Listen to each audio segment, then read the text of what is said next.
તથા ગુજરાતના પૂર્વ મહેસૂલ મંત્રી પ્રેમજીભાઈ ભવાનજી ઠક્કરની 50મી પુણ્યતિથિ નિમિત્તે શ્રદ્ધાંજલિ કાર્યક્રમ યોજાયો। કચ્છના સર્વમાન્ય લોકનેતા તથા ગુજરાતના પૂર્વ મહેસૂલ મંત્રી શ્રી પ્રેમજીભાઈ ભવાનજી ઠક્કરની 50મી પુણ્યતિથિ પ્રસંગે દિવંગત લોકનેતાની કચ્છ જિલ્લાની અનન્ય સેવાઓને શ્રદ્ધાંજલિ આપવા માટેનો કાર્યક્રમ તારીખ 24 ડિસેમ્બર 2025 બુધવારના રોજ યોજવામાં આવેલ છે। કાર્યક્રમમાં સ્વ શ્રી પ્રેમજીભાઈ ભવાનજીભાઈ ઠક્કરની પ્રતિમાને તથા તૈલચિત્રને ફુલહાર કરવામાં આવ્યું તેમજ અતિથિ વિશેષ તથા પ્રખર વક્તા આદરણીય ડોક્ટર શ્રી મોહનભાઈ પટેલ, કુલપતિ શ્રી ક્રાંતિગુરુ શ્યામજી કૃષ્ણ વર્મા કચ્છ યુનિવર્સિટીના વરદ હસ્તે શ્રી પ્રેમજીભાઈ ભવાનજી ઠક્કર મેમોરિયલ સ્કોલરશિપ્સનું વિતરણ કરવામાં આવ્યું। પ્રમુખ સ્થાન મૂર્ધન્ય સાહિત્યકાર શ્રી જયંતિભાઈ જોશીએ સબાબ શોભાવી।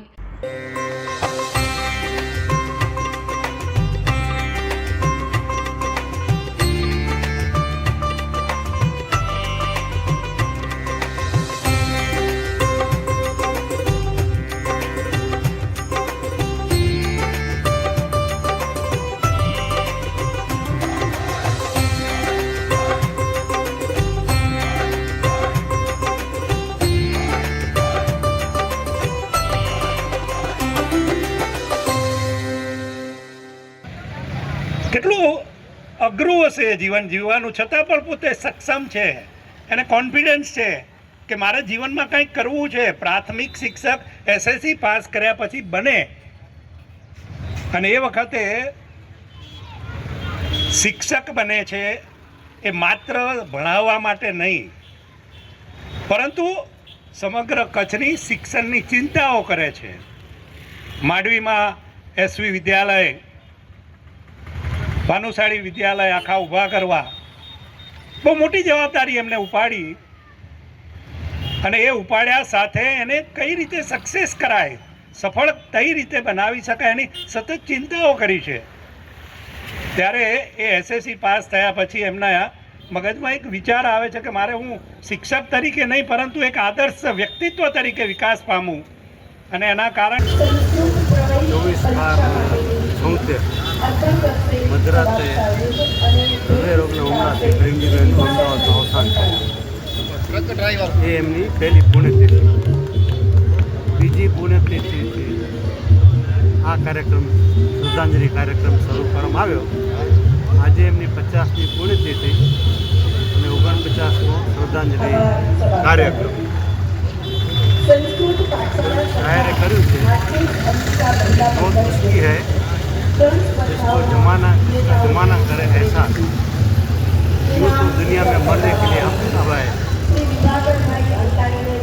એમના જાહેર જીવનની વાત કરું તો આઝાદી પહેલાં 1936-1948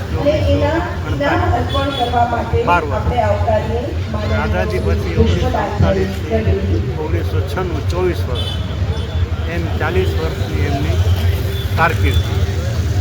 અને એ કારકિર્દી દરમિયાન એમણે કચ્છના કિસાનો, કામદારો, પશુપાલકો, વેપારીઓ અને વિદ્યાર્થીઓ બધાના પ્રશ્નો ઉકેલ્યા।